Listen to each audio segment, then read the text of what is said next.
Hello ಕುಟುಂಬದವರೇ, ನಮಸ್ಕಾರ. ನಾನೇ ನಿಮ್ಮ ಮನೆ ಮಗಳು ಪುಷ್ಪ.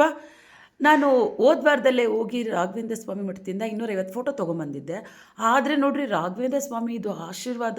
ಮತ್ತೆ ನಾನು ಕುಂಭಮೇಳಕ್ಕೆ ಹೋದಾಗ ಕುಂಭಮೇಳ ಮುಗಿಸ್ಕೊಂಡು ಕಾಶಿಲಿ ದರ್ಶನ ಮುಗಿಸ್ಕೊಂಡು ಅಯೋಧ್ಯೆ ದರ್ಶನ ಮಾಡ್ಕೊಂಡು ಬರ್ಬೇಕಾದ್ರೆ ಮತ್ತೆ ರಾಯರು ನನ್ನ ಕೈ ಬೀಸಿ ಕರೆದ್ರು. ಮತ್ತೆ ಮಂತ್ರಾಲಯಕ್ಕೆ ಹೋದೆ.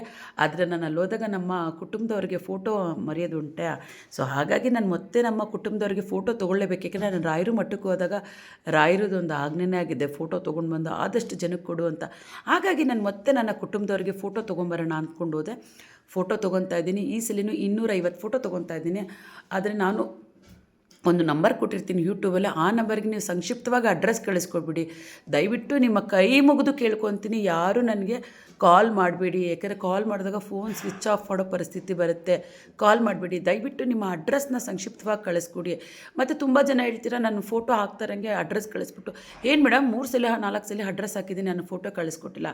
ಖಂಡಿತ ಕಳಿಸ್ಕೊಡಲ್ಲ.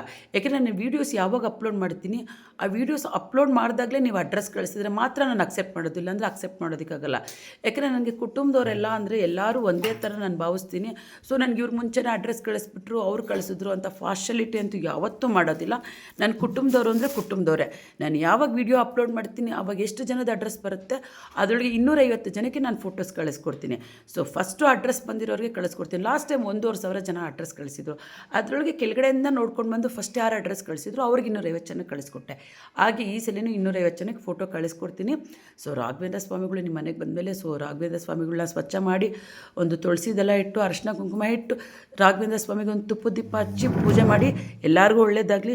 ಶ್ರೀ ಗುರು ರಾಘವೇಂದ್ರ ಸ್ವಾಮಿಯೇ ನಮಃ.